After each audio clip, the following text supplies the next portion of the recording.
Our brains and bodies were not meant to operate at one speed, which is pedal to the metal all the time.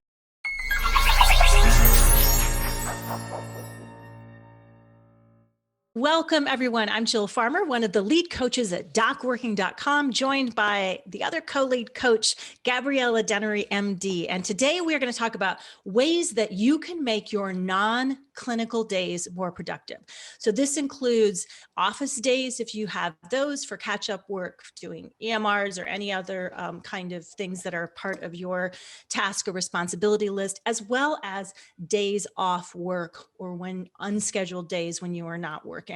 And so recently, I had a client, I'll call her Annie, who came to me and she was noticing that she's in an academic hospital. And so she has a day and a half, I believe, of non-clinical days a week that she was supposed to be doing, administrative kind of things as well as research coordination.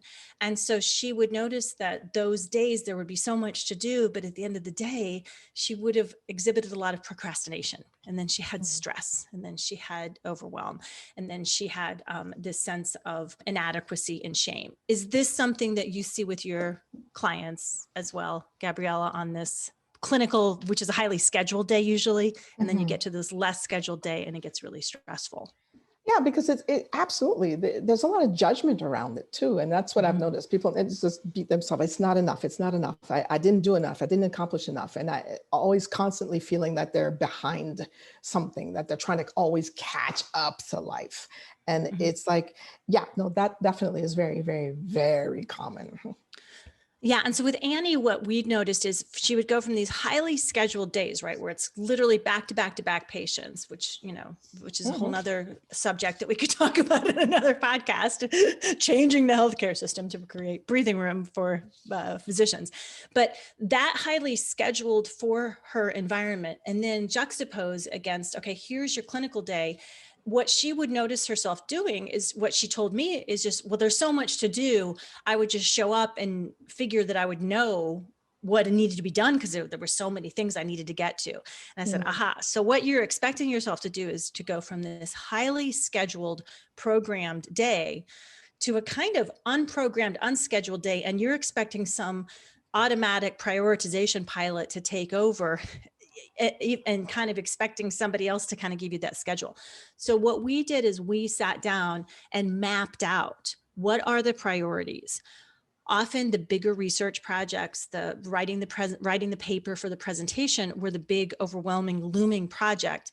And she said, okay, well, I guess I'll schedule the first half of my day working on that big project. And all of a sudden she blocks off 4 hours. And I said, when's the last time you sat down effectively and worked on something productively for 4 hours? And she said, never. And I was like, right, because the brain's not wired to work that way, right? We have diminishing returns. The glycogen is literally decreasing as we're moving along. Research shows us, Daniel Pink has written a whole book on this, it's just great, on timing, that we tend to work really well in segments. If we can get in a state of flow, shut off interruptions. That's also an important productivity technique for making your non-clinical days more productive, and give yourself about 50 minutes. I always say, somewhere in the area of 45 to an hour of uninterrupted, focused time. And then you take a break and you get up and you move and you take a walk and you go take a flight of stairs or two to get your body and brain moving for about 10 minutes. You're going to be much more productive than if you try to do those 4-hour long, stints where your brain is going to see that as a threat because it feels overwhelming and it's kind of, oh, this is going to be so hard. That's when the things that I hear from my physician's client was like, oh, I turned on solitaire. I started playing it on my computer. Or I'm suddenly super interested in answering emails that are not really pertinent from 3 weeks ago. So keeping that duration of focused time in shorter blocks and then breaking it up instead of just saying researching the paper that I'm presenting in Belgium, instead breaking it down specific topic wise of what you're going to research and focus on in smaller blocks of time is a really effective way to deal with those kind of long blocks of those non-clinical days. What do you have to say about that, Gabriella? I definitely, and that whole idea of taking a break. I was reading an article recently, former President Obama was talking about his day and how that worked, and that he would attend these really deep, intense meetings over all sorts of international affairs. And that he would then say, thank you very much.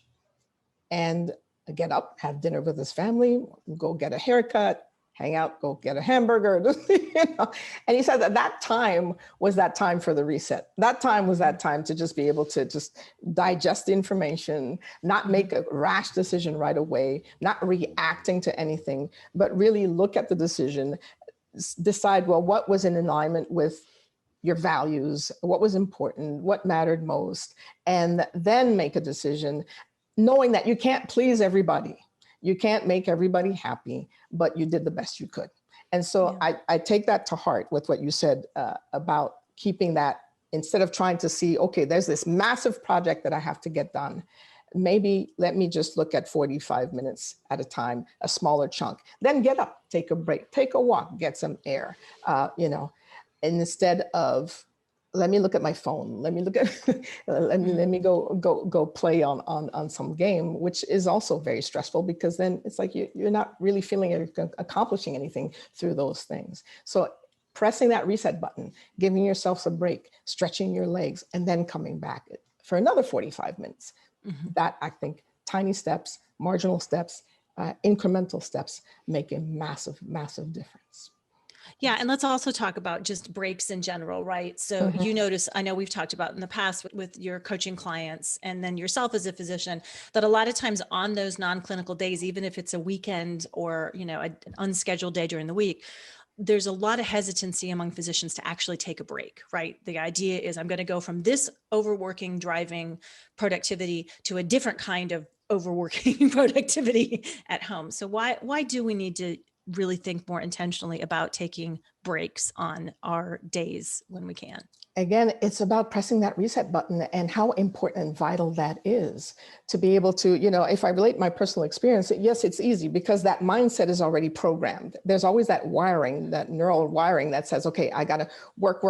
I got to get to the next thing. And that gets translated at home. It doesn't stop. But then that means making that conscious effort to say, okay, where's my boundary here?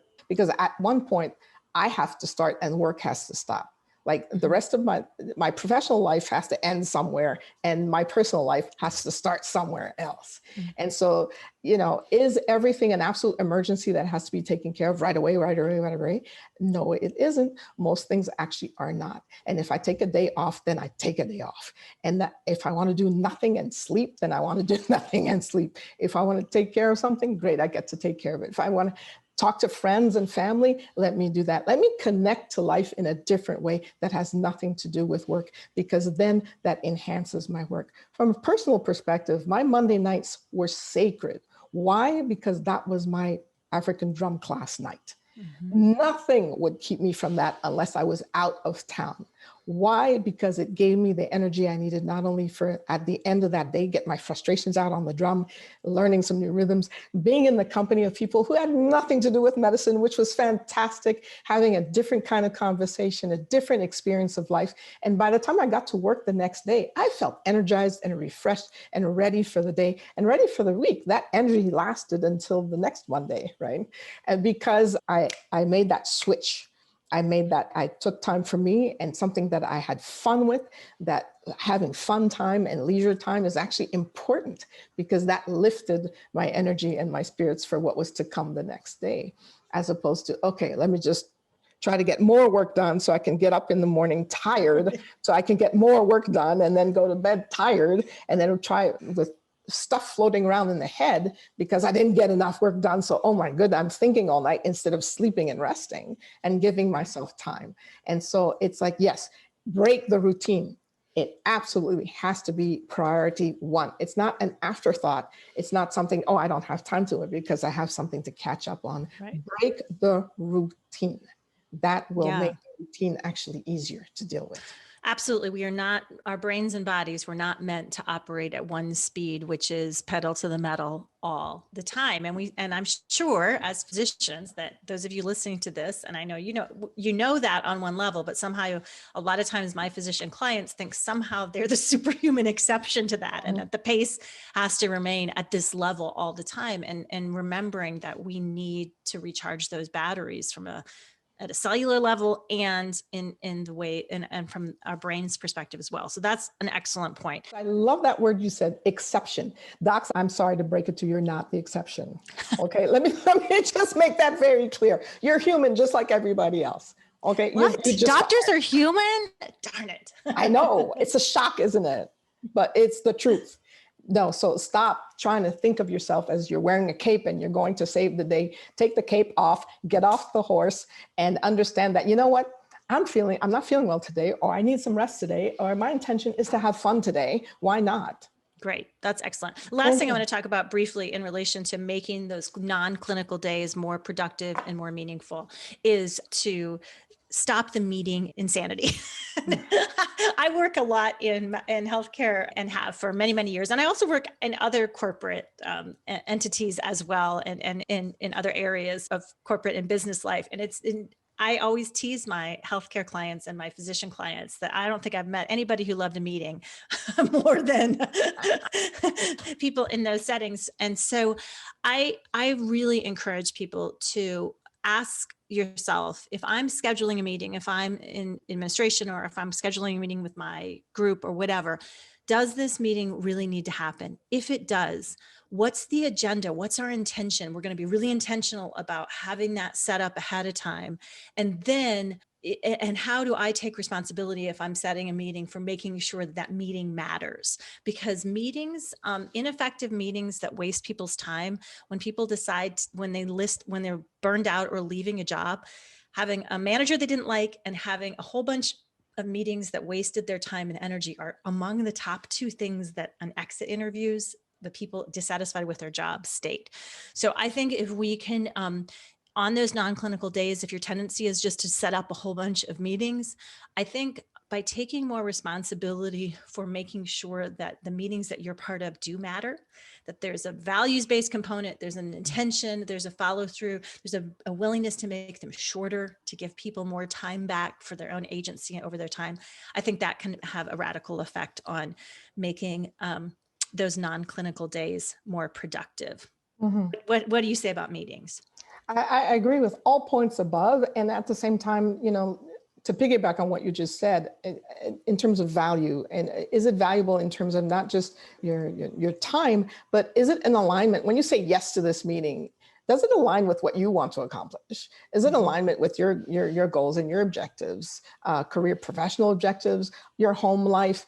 Is this an interruption to something you feel you have to do, or is it really something you really want to do? And so I think that would be, for me, the boiling down criteria to saying yes or no, and not to be afraid to say no if it isn't. Beautiful. So to summarize, making ourselves more productive on non-clinical days, we're going to not just leave that day unscheduled and assume that priorities will find themselves and then try to punish ourselves with enormously onerous long blocks of time. We're going to break it down into actionable, priority-based tasks that are in that 45 minute to an hour time block. Take a timed 10-minute break where we move our bodies and change the channels. And that's going to help us be more productive.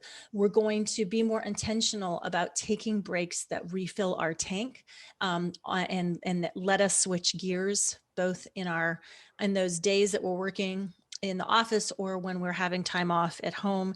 And then we're going to be a little more intentional about meetings so that we don't just fill our days with meetings for the sake of meetings, but we're going to be intentional about making meetings matter. I think this could, if we could get a cultural groundswell going in healthcare systems around making meetings matter, I really think we could make people like their jobs better. But that's just a little personal side mission note that I have.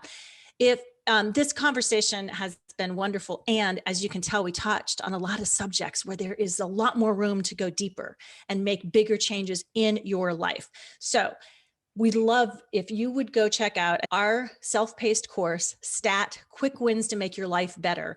Go to DocWorking.com, check out this self-paced course.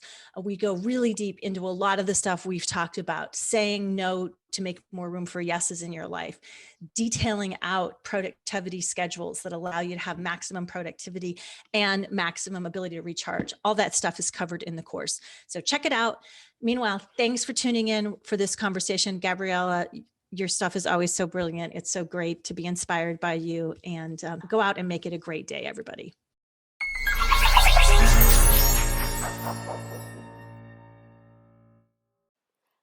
and thank you for listening. This is Amanda Taran. I'm the producer of the DocWorking podcast. If you enjoyed our podcast, please like and subscribe. We would also love it if you checked out our website, which is docworking.com.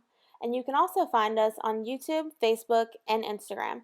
Our Instagram is DocWorking1, and that is with the number 1. When you check us out on social, please let us know what you would like to hear on the podcast. Your feedback really means a lot to us. And if you're a physician with a story to tell, please reach out to jen@docworking.com. Thank you again, and we'll see you next time.